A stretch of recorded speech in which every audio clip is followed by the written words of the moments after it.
On change de sujet, si vous le voulez bien, pour passer aux 80 km/h. Le président de la République et le Premier ministre l'avaient dit. Les présidents de conseils départementaux vont retrouver une marge de manœuvre pour, s'ils le veulent, transiger avec la nouvelle règle des 80 km/h pour les routes départementales. Est-ce que c'est une bonne chose? Écoutez l'avis de Gérard Longuet. Lui, qui est sénateur républicain, lui, il est tout à fait d'accord avec ce changement, pas seulement pour la mesure technique, mais aussi parce que c'est un vrai signe de décentralisation.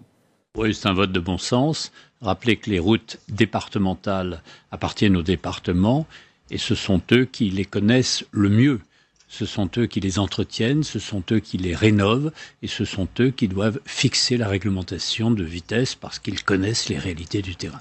C'est le symbole d'une France à deux vitesses, c'est ce qu'on a beaucoup entendu pendant la crise des Gilets jaunes. Non, c'est surtout le symbole d'un mouvement vers la décentralisation, vers la responsabilité locale.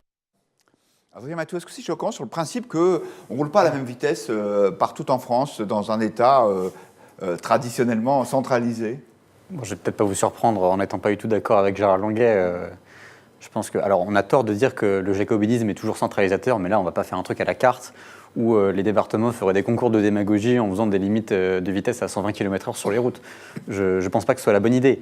Par contre, ce qui est vrai, c'est que la manière dont a été amenée cette mesure a été le symbole d'un manque d'écoute locale. Ça a été plaqué d'un coup. Sans qu'on comprenne vraiment si c'était la priorité de faire rentrer de l'argent dans les caisses ou de sauver des vies. Donc voilà, c'est le mode de décision qui doit être revu. Et par contre, je ne trouve pas que ce soit une bonne idée de laisser à chaque département le soin de choisir la vitesse de ses routes. Alors, il y a quelqu'un qui n'est pas tout à fait sur la même ligne que vous, c'est Vincent Descoeurs. Alors, il est député des Républicains du Cantal. Vous savez que le Cantal, c'est un département assez excentré, donc dans lequel on roule. Voilà, dans lequel on roule beaucoup. Et lui, il trouve que la libéralisation du dispositif ne va pas assez loin. Force est de constater que ce qui nous est proposé est en réalité un assouplissement en trompe-l'œil. Pourquoi ? Parce que dans l'état actuel du texte, cet assouplissement ne concerne que les routes départementales. Je suis au regret de constater aujourd'hui que le texte que vous proposez, en excluant les routes nationales, ne répond pas pleinement aux engagements du président. Arnaud Benedetti, le gouvernement rétropédale, les parlementaires suivent, n'empêche que l'insatisfaction demeure parce que cette bataille-là, en tout cas politiquement, elle est perdue pour le gouvernement.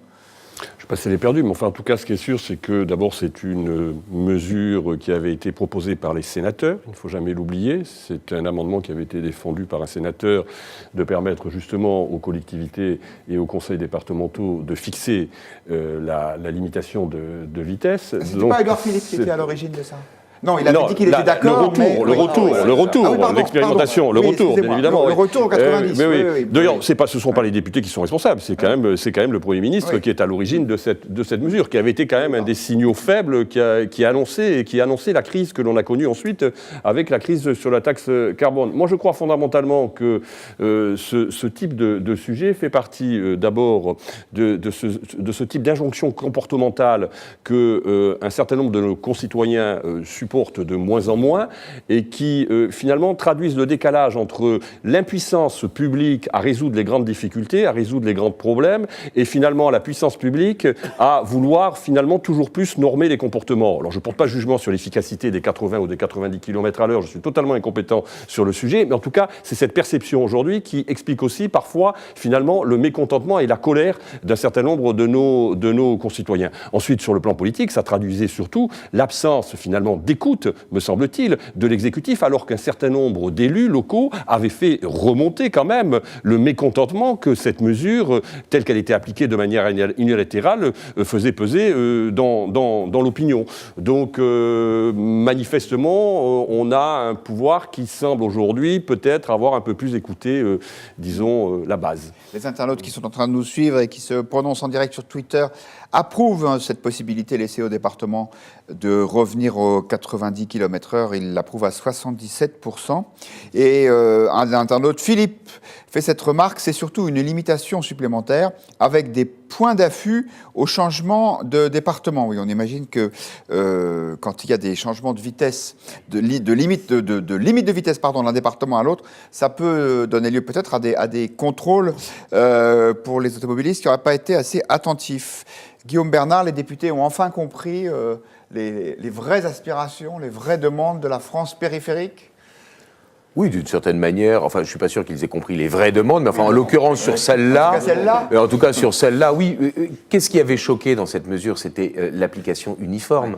Entre des routes droites et des routes sinueuses, entre une 4 voies qui va vers les Sables d'Olonne, chez moi, ou une route dans le Bocage, il est bien évident que la même limitation de vitesse est parfaitement incohérente. Là, vous n'êtes pas tout à fait de bonne foi, cher Guillaume Bernard, parce que sur les 4 voix, il n'y avait pas de limitation à 80 km. D'accord, mais vous comprenez bien ce que je voulais dire. Je me suis mal exprimé, je le reconnais bien sincèrement. Mais voilà, c'est l'uniformisation, je dirais, de la mesure qui avait choqué. Alors cela dit, je suis peut-être moins optimiste que le sénateur Longuet quand il dit c'est un signe, je dirais, d'un retour à la décentralisation. Il me semble quand même qu'avec la loi NOTRe, je dirais, il y a un chantage à la subvention pour pouvoir pousser les collectivités locales à fusionner, à constituer, je dirais, des grands ensemble, dont d'ailleurs je ne suis pas certain qu'il soit forcément plus efficace et plus rentable d'un point de vue financier pour le contribuable. Mais enfin, en tout cas, pour ce qui est de cette mesure, très bien. Pour ce qui est, je dirais, d'un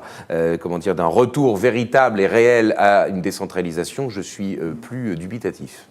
Olivier Ravanello? Moi, je suis favorable à cet échelonnement et à cette gestion locale de la limitation de vitesse, déjà parce que c'est une réalité. Quand vous êtes sur une route, vous traversez une commune, vous voyez un passage clouté avec une école à proximité, on vous demande de ralentir à 30, vous dépassez cette période-là et puis vous avez le droit de remonter à 50, vous sortez de l'agglomération suivant qu'il y ait une ligne droite ou pas, le passage à 70 est plus ou moins étalé et puis vous avez le droit de rouler à 80 ou à 90. Et quand vous êtes dans votre voiture et que vous vivez ça, vous le vivez bien parce que vous comprenez, mètre après mètre, pourquoi la limitation de vitesse est faite et à quoi elle correspond.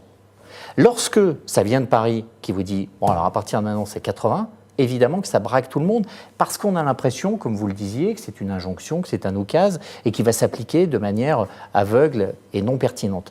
Donc oui, je suis d'accord avec Longuet, les mieux à même de mettre la bonne limitation de vitesse au bon endroit après le bon virage, ça reste les départements parce qu'ils connaissent leur réseau mieux que personne et que c'est plutôt une tendance vers laquelle il faudrait aller, mais on y est déjà.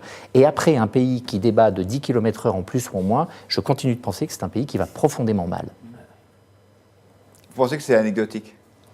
Non, je pense qu'on ne prend pas la mesure des enjeux qui nous entourent et que quand on est sur ce genre de débat, c'est vraiment qu'on s'est retiré du monde. Vous êtes d'accord avec ça? C'est vrai que ça avait fait... Vous ne pensez pas que c'était symbolique quand même de quelque chose de profond et que c'est pour ça qu'on en a autant parlé? Et à force d'être sur les symboles, on n'est plus sur la réalité. Non, mais le symbole était plus important. C'est bien de sortir de la caverne de Platon et de revenir à la réalité. Parce que le jeu d'ombre, au bout d'un moment, il peut être problématique en politique. Mais d'ailleurs, les Gilets jaunes n'ont pas marché pour redemander le retour aux 90 km/h. Voilà, ça montre bien qu'il y avait d'autres enjeux plus importants. C'était l'attitude qui a été mal vécue. C'est un marqueur peut-être. Oui, c'est ça. Ouais.